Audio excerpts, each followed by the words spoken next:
Meus cumprimentos, senhor presidente.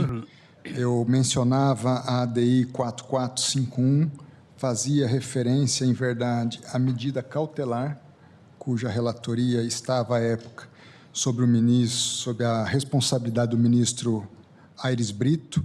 Posteriormente, veio a sucedê-lo, nesse caso, o ministro Alexandre de Moraes, no julgamento de mérito. E fazendo, então, referência às palavras do ministro Aires Brito, no caso, é vedado a lei dispor sobre o núcleo duro das atividades jornalísticas. Vale dizer, não há liberdade de imprensa pela metade ou sob as tenazes da censura prévia, pouco importando o poder estatal de que ela provenha. E ainda diz que se assegura ao jornalista o direito de expender críticas a qualquer pessoa, ainda que em tom áspero, contundente, sarcástico, irônico ou irreverente, especialmente contra as autoridades e aparelhos do Estado. Logicamente, também consigna o voto de Sua Excelência que se responde penal e civilmente pelos abusos que cometer aquele que age em afronta ao excesso da liberdade de imprensa e de expressão nos termos da lei. Para concluir a ideia, digo eu, dessa pré-compreensão que manifesto em relação à centralidade que ocupa a liberdade de expressão no catálogo de direitos fundamentais da nossa lei fundamental, permito-me reproduzir a síntese percussientemente elaborada pelo ministro Luiz Edson Fachin no voto da ADPF 403, que dá a visão panorâmica quanto à jurisprudência desta Suprema Corte em relação ao tema. Diz ali Sua Excelência que o direito à liberdade de pensamento e de expressão que conta no âmbito da jurisprudência desta Corte com um grau elevado de proteção, constitui-se marco da atuação, portanto, desta Corte, a expressão em votos memoráveis de precedência das liberdades de pensamento e de expressão, fixando-se a primazia prima facie da liberdade de expressão no confronto com outros direitos fundamentais, e o que reconheceu que a democracia não existirá e a livre participação política não florescerá onde a liberdade de expressão for ceifada, pois esta constitui condição essencial ao pluralismo de ideias, que, por sua vez, é um valor estruturante para o salutar funcionamento do sistema democrático.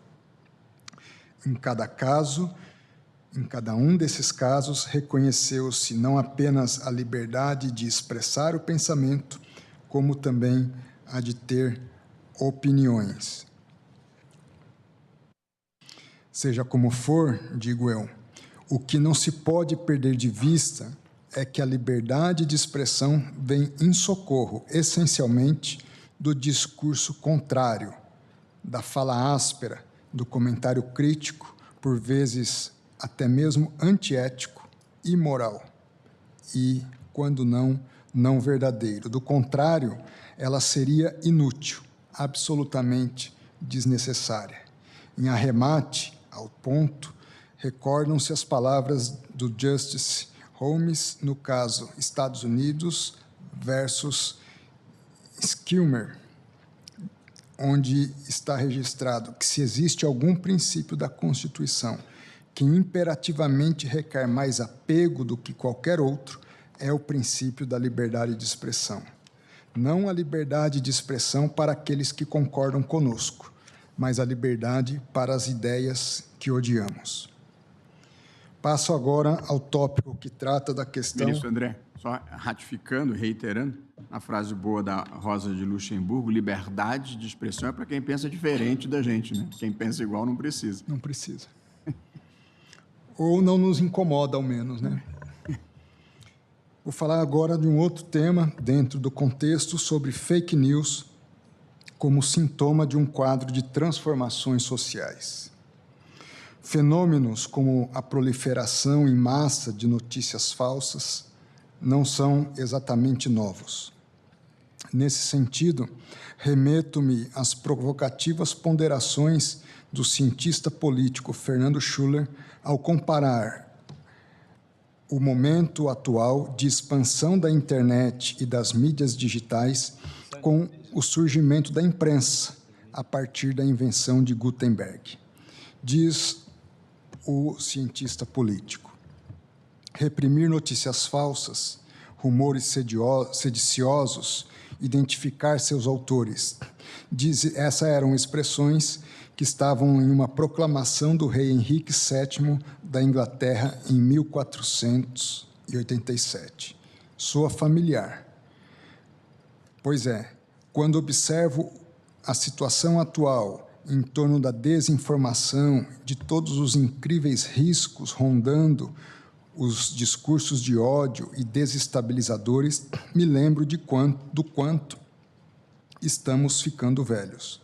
No século seguinte, a Inglaterra criou um sofisticado sistema de censura aos livros, inclusive terceirizando o trabalho à guilda de editores e impressores.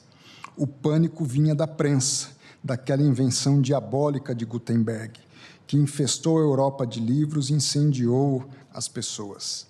Daí a necessidade, à época, de proibir certos livros e tratados heréticos, impressos diariamente por pessoas escandalosas, maliciosas, cismáticas. Na prática, dar conta da desordem informacional 500 anos atrás. É evidente que a internet, prossegue ele, e as redes produziram um estrago muito particular em nossa cultura. É assim, cá entre nós, a cada nova revolução tecnológica no mundo da informação. A cada ciclo, o pânico. O reconhecimento de que há ganhos evidentes, mas a sensação de que o mundo saiu do controle. Foi assim com a televisão, a cultura de massas, a civilização do espetáculo e sua frivolidade, tão bem descrita no livro Melancólico de Vargas Llosa. E imagino que isso deve ter sido ainda pior em algum momento do século XVI, quando a guerra de religião literalmente tomou conta da Europa. A obsessão de nossa época não é a censura dos livros, é o controle das redes. O desejo prosaico de livrar o mundo da infecção das Big Techs e seus algoritmos sediciosos. Digo eu, além de não configurar em essência nada de novo debaixo do sol, Andreas Junger e Ralph Schroeder chamam a atenção ainda para a necessidade de melhor aquilatar o papel efetivamente desempenhado por esse fenômeno, o das fake news, nesse apontado processo de transformações estruturais por que passa a nova esfera pública. Isso porque, diversamente do que aponta o senso comum, para os referidos autores, o fenômeno da desinformação não é um fator de divisões sociais ou políticas. Em vez disso, é uma expressão dessas divisões. Portanto, as notícias falsas não teriam um papel verdadeiramente transformador da esfera pública. Ao invés disso, seriam responsáveis apenas por amplificar os pensamentos e compreensões de desconfiança e baixa credibilidade em relação às instituições públicas em geral, que já se estariam latentes na maioria das sociedades ocidentais contemporâneas. Para justificar a referida natureza, que identifica as notícias falsas não como causa ou fator de transformação da esfera pública, mas como consequência ou expressão dessas transformações, os autores citados apontam 3 características inerentes às fake news, fazendo referência a estudos empíricos que lhes dão embasamento. São elas, em primeiro lugar, ao contrário do que aponta o senso comum, os levantamentos já realizados na tentativa de calcular a abrangência que as notícias teriam no público em geral, demonstram que esse alcance é limitado e circunscrito a determinado público. Em segundo lugar, as pesquisas empíricas também apontam que, igualmente, as notícias falsas não conseguiriam alterar a opinião do indivíduo sobre determinado assunto, ou seja, progressistas não passariam a ser conservadores, capitalistas não se tornariam comunistas, etc. Em terceiro lugar, como reação ao fenômeno, observou-se um comportamento comunitário assemelhado a uma espécie de vigilância social, social correction, consistindo na checagem de fatos pelos próprios usuários que façam parte do espectro político-ideológico contrário. Tais características afastariam a ideia de que usuários das plataformas digitais seriam vítimas indefesas das manipulações promovidas pelos algoritmos desses provedores de conexão e aplicativos da internet. A rigor, os achados das pesquisas empíricas citadas pelos autores apontam em outra direção. Qual seja, se é bem verdade que as plataformas buscam mapear nossas preferências para potencializar o engajamento nas redes por meio do monitoramento e direcionamento algorítmicos, é preciso atentar para o fato de que, na realidade, elas o fazem a partir da identificação de predileções e predisposições que já manifestamos previamente. Não se trata de incutir novos pensamentos, crenças e opiniões, ou também de alterar aquelas já existentes. Antes, opera-se com a identificação e o reforço das compreensões que cada qual já carrega. Com base em tal premissa, referidos autores pronunciam que combater a desinformação, principalmente de uma perspectiva de qualidade da informação, assemelha-se ao médico que apenas trata os sintomas de um paciente sem atentar para as causas da doença. Ou seja, como ocorre em relação às enfermidades de saúde, não é simplesmente coibindo as fake news, que é o sintoma, que se alcançará a resolução de um problema estrutural da sociedade do nosso tempo, de ordem muito mais complexa. Em uma contemporaneidade marcada pelas ideias de liquidez, relativismos e transformações aceleradas e disruptivas, é natural que se agudizem questionamentos que sempre inquietaram o espírito humano, angustiado pela incerteza e ausência de resposta definitiva acerca, por exemplo, do que é a verdade. É preciso atacar as raízes, a partir das quais vicejam os problemas realmente estruturais, por meio dos quais se cultivam as condições do terreno fértil à proliferação e disseminação de informações falsas, qual seja a crise das instituições em geral. A abordar o ponto, os autores acima referidos acertadamente observam que predomina o enfoque nos aspectos prejudiciais da reconfiguração da forma de acesso à esfera pública, não mais adstrita e condicionada pelos veículos de mídia social tradicionais. Trata-se do esvaziamento dos poderes que tais veículos possuíam enquanto, abro aspas, o que se chama gatekeeper, guardião do portão. Contudo, é preciso também ter cuidado para que essas preocupações legítimas não ofusquem os benefícios reais do maior acesso a arenas públicas. Prosseguindo o raciocínio, enfatiza-se que o foco atual entre a mídia, os políticos e acadêmicos sobre o uso indevido do aumento do acesso à arena pública gera o risco de perder de vista o enriquecimento vital que as fontes alternativas de informação permitiram através da amplificação do acesso à arena pública. Houve esperanças iniciais de um quinto patrimônio de jornalistas cidadãos que seriam dotados da condição de prestar contas de forma mais eficaz do que as organizações de notícias que muitas vezes eram vistos como muito amigáveis com as elites políticas. A mídia de notícia digital, os verificadores de fatos e vozes independentes provaram ser fontes poderosas de informação não coberta pela mídia de notícias tradicional e ajudou a responsabilizar poderosas instituições da arena pública, incluindo governos, elites políticas e plataformas digitais, além de organizações de mídia. Embora nas sociedades ocidentais possamos estar preocupados com os desafios contínuos às instituições que integram a vida pública, esses desafios podem ser um pequeno preço a se pagar para responsabilizar instituições que de outra forma poderiam ser deixadas para se policiarem a si mesmas.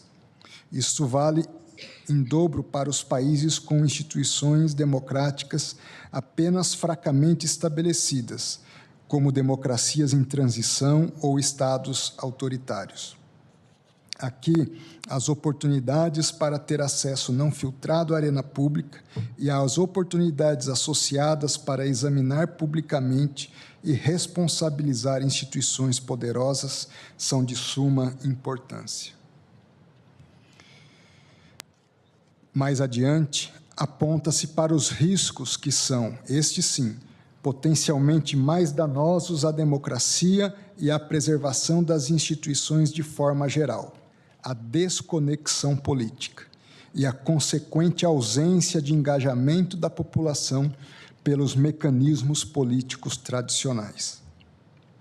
Em suas palavras, referidos autores lecionam que o baixo custo para a atuação coordenada e o aumento da distância em relação às organizações políticas estabelecidas explicam a recente ascensão de novas organizações políticas, canalizando energia de pessoas que se sentem privadas de seus direitos pelo status quo político. Isso pode levar a formas de coordenação em grupos com baixa coesão organizacional e poucas ambições de contribuir para políticas ou governos como o Ocupar Wall Street. Como resultado, essas organizações lutam para atualizar preferências ou preocupações em processos políticos subsequentes. Dada a sua baixa ligação com o processo político, é provável que essas novas formas de coordenação política consigam comunicar as intenções e motivações das elites políticas aos seus apoiadores ou membros, contribuindo assim para um crescente senso de desconexão política. Contudo, mais uma vez, a solução deste problema impõe soluções outras do que aquelas que se centram nos esforços exclusivamente do combate à desinformação. Dizem sobre isso referidos autores. Em vez de eliminar ou suprimir uma arena pública barulhenta e indisciplinada, é importante reconhecer seus benefícios em chamar a atenção do público e das elites para novos caminhos. Por último, dizem eles, os cidadãos precisam assumir mais responsabilidades para selecionar informações em um ambiente de alta escolha que seja diverso e confiável, e também para apoiar uma arena pública que fornece esse tipo de informação. Nessa conjuntura, prosseguindo na analogia empregada, é importante atentar ainda para o fato de que, a depender do remédio e da dose administrada, a tentativa de combater o sintoma pode agravar ainda mais a doença. No caso do Brasil, é preciso considerar que o nosso povo desenvolveu especial atenção pelos produtos decorrentes das novas tecnologias. O Brasil é o terceiro maior adepto das redes sociais, perdendo apenas para a Indonésia e a Índia. Por outro lado, de acordo com um relatório apresentado pela OCDE, figuramos em último lugar dentre os 21 países analisados no que se refere à capacidade de identificar notícias falsas. De acordo com a OCDE, a percepção geral da pesquisa foi de que 60% das pessoas que conseguem distinguir o que é informação verdadeira e falsa. No Brasil, essa média ficou em 54%. Essas informações robustecem a percepção de que estamos diante de um fenômeno que vai além da seara estritamente jurídica, indicando sua maior proximidade com outros campos das chamadas ciências sociais. Além disso, ao indicar que 40% das pessoas, de acordo com a percepção geral captada nos 21 países pesquisados, não conseguem identificar o que é informação verdadeira e o que é notícia falsa, o estudo chama a atenção para outro problema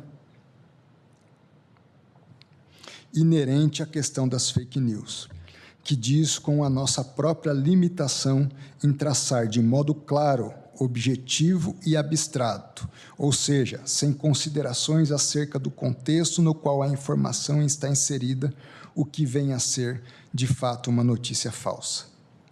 Quanto ao ponto, é interessante rememorar que no campo da filosofia, sociologia, história, dentre outras ciências humanas, há grandes discussões até mesmo sobre a objetividade dos fatos, que dirá das opiniões. Apenas a título ilustrativo, cito interessante artigo do professor da Universidade Federal da Paraíba, Eduardo Rabenhorst, que, com boa provocação, o intitula A Interpretação dos Fatos no Direito. Isso porque não apenas as questões de direito, mas também os fatos são objeto de interpretação. E o são simplesmente porque são construídos a partir da observação e da cognoscibilidade que fazemos do mundo empírico. Conhecimento esse, ou capacidade de reconhecer, necessariamente contingenciada pelas nossas próprias limitações, sejam elas sensoriais, motoras, intelectuais ou de outra ordem. Melhor explicando a proposta, o professor apresenta suas premissas nos seguintes termos. Conforme já sublinhei, o senso comum nos leva a pensar que um fato é algo indiscutível, em virtude da sua própria objetividade. Ora, essa posição padrão acerca dos fatos está ancorada na ideia profundamente questionável de que os fatos independem do observador, dos métodos e dos instrumentos que lhes são disponíveis e, finalmente, das suas próprias escolhas. Não vamos enveredar aqui, prossegue o professor, na selva das discussões filosóficas sobre a validade da suposição de um mundo objetivo e comum. Kant, muito antes dos realistas internos ou de qualquer sociólogo das ciências, já havia questionado a possibilidade de acesso a um mundo não estruturado pelo sujeito.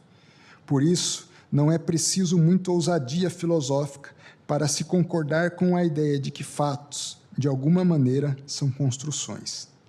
Aliás, foram poucos os filósofos da ciência que, desde o início do século, questionaram a sacralidade dos fatos. Édouard de Leroy, por exemplo, foi o primeiro a sugerir o caráter convencional da ciência ao sustentar que todo fato é elaborado pelas categorias do próprio cientista. Henri Poincaré, por sua vez, em O Valor da Ciência, introduz uma pequena correção na tese de Leroy, ao afirmar que o cientista não constrói o fato em sentido bruto, mas ele elabora o fato em sentido científico ao enunciá-lo por meio da linguagem. Sem essa intervenção do cientista, diz Poincaré, o fato em si mesmo não possui qualquer sentido. Por conseguinte, é o trabalho do cientista que transforma a opacidade dos fatos brutos em algo coerente e significante.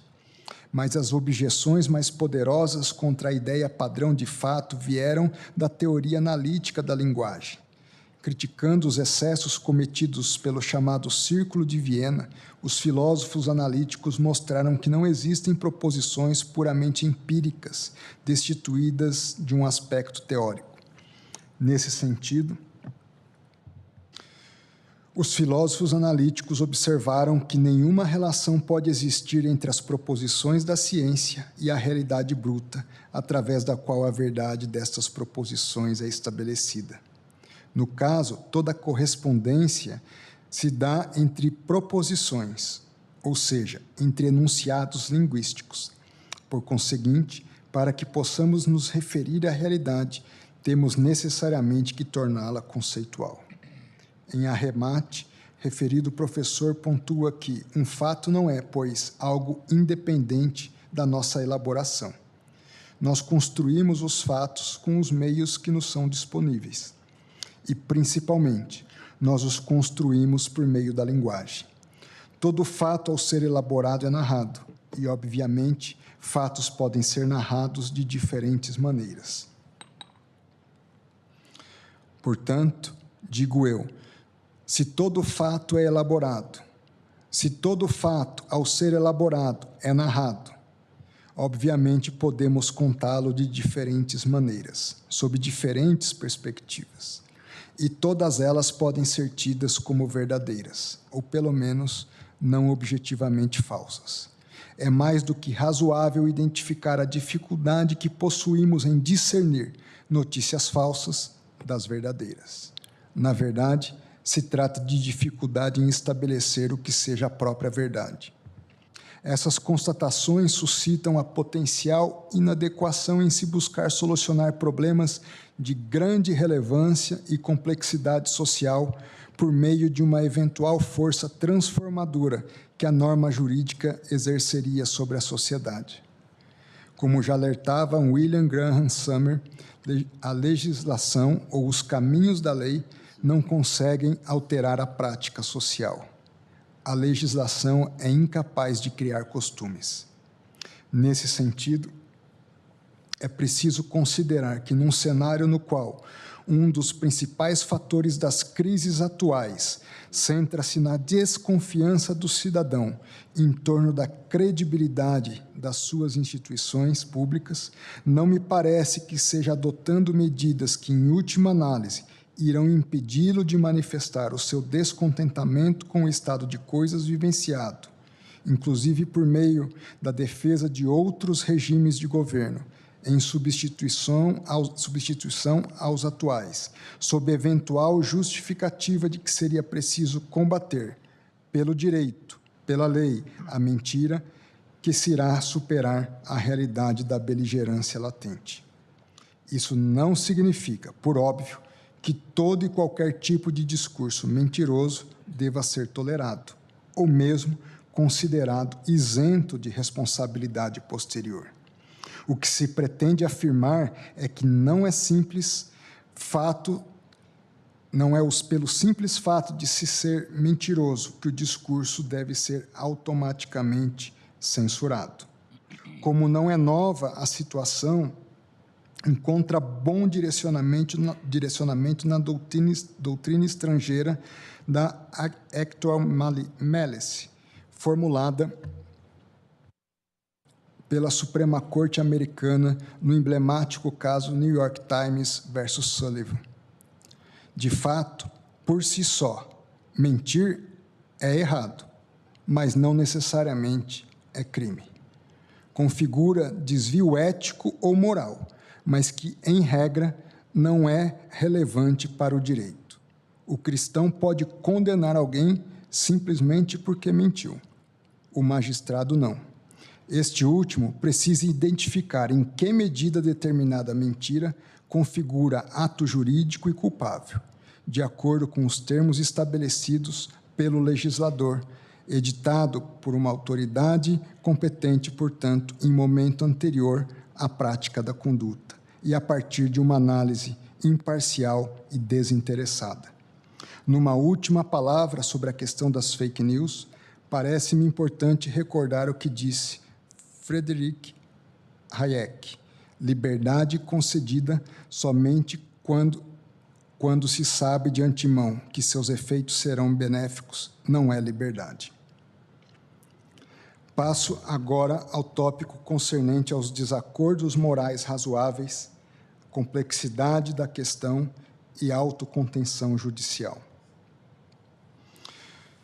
Por tudo quanto expus até aqui, pode-se concluir com certa facilidade que, dentro de uma lógica de separação de poderes como distribuição alocativa das funções estatais, o Congresso Nacional é a instituição que detém a maior capacidade institucional para captar, tratar e elaborar arranjo normativo a fim de externar os anseios da sociedade em relação ao tema. Nesse sentido, vale observar o questionamento prévio indicado em âmbito doutrinário por Diego Werneck Arguelles e Thomas Pereira.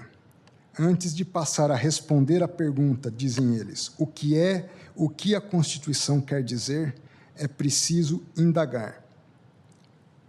Quem tem autoridade para resolver essa questão? Melhor desenvolvendo o argumento, referidos autores assim discorrem. Essa concepção de separação de poderes contém dois componentes.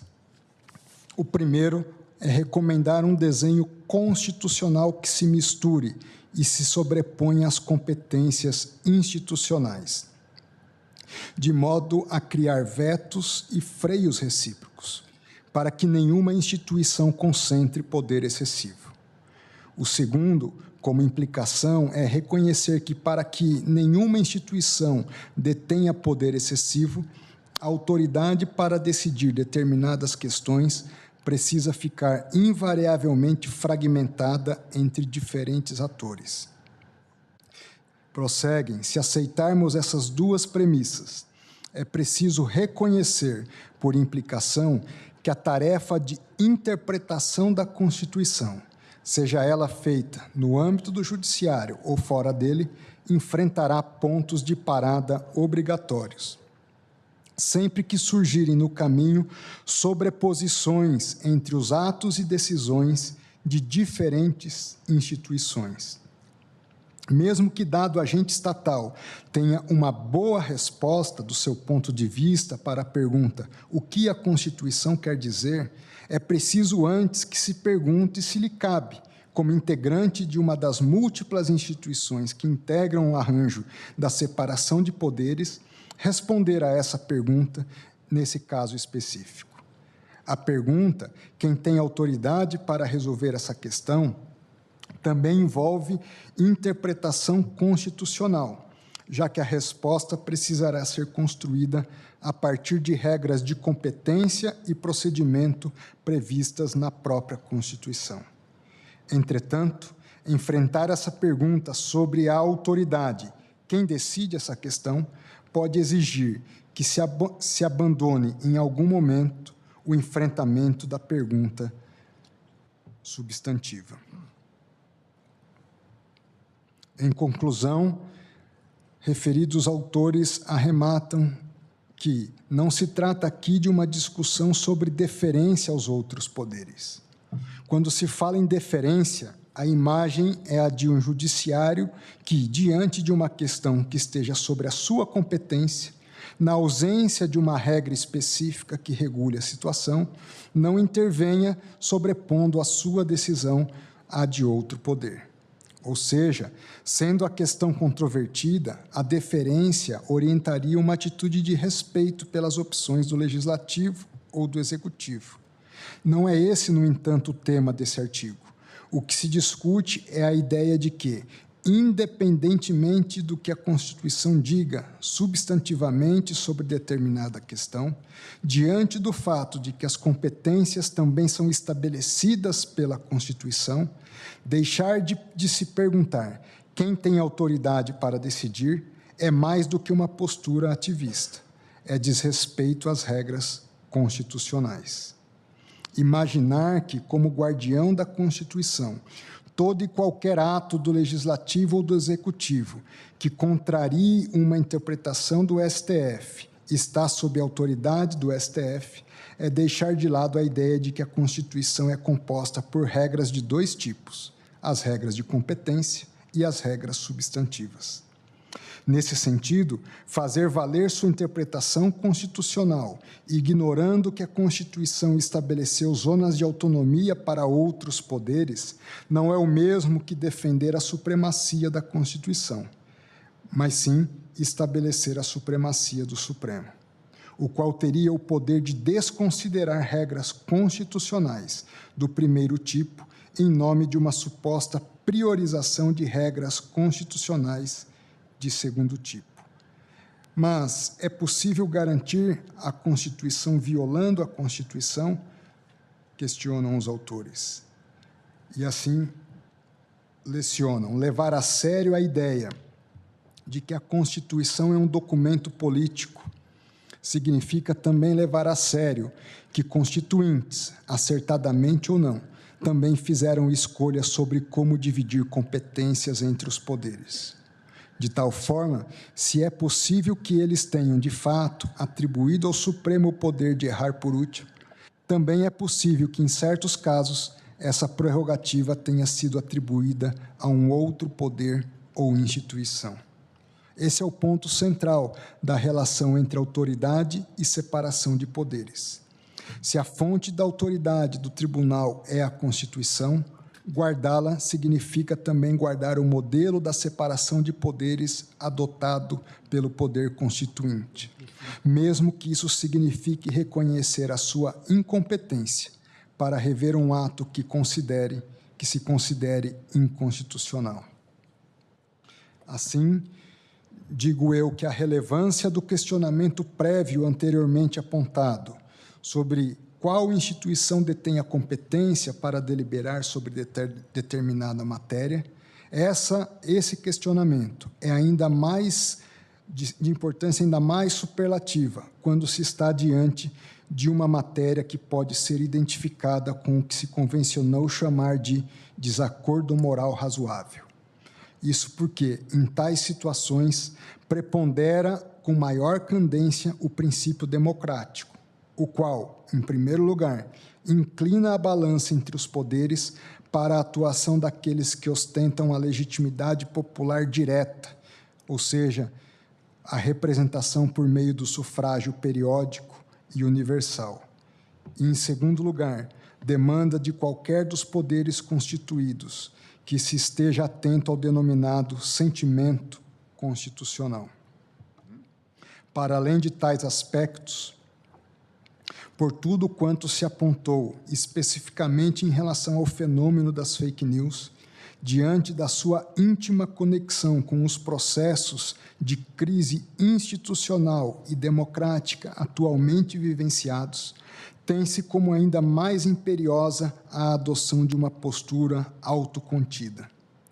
Com todas as vênias aos que possuem compreensão em sentido diverso, penso que, ao assumir maior protagonismo em questões que deveriam ser objeto de deliberação por parte do Congresso Nacional, o Poder Judiciário acaba contribuindo, ainda que não intencionalmente, para a agudização da sensação de desconfiança, hoje verificada em parcela significativa da nossa sociedade. É preciso quebrar esse ciclo vicioso. Que fique bem claro, não se trata de fazer da opinião pública um critério de julgamento.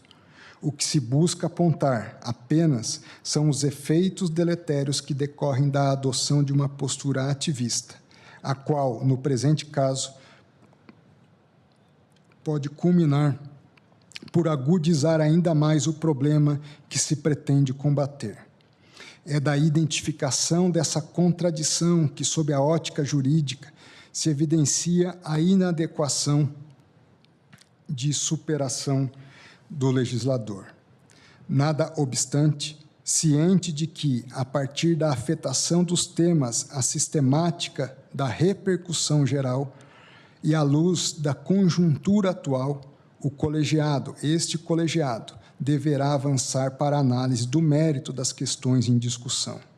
Razão pela qual eu prossigo no raciocínio, agora adentrando na necessária delimitação do que eu penso deve ser o escopo da análise específica da discussão, sob pena de avançarmos ainda mais em terreno que, no plano ideal, seria ocupado pelos demais poderes da República.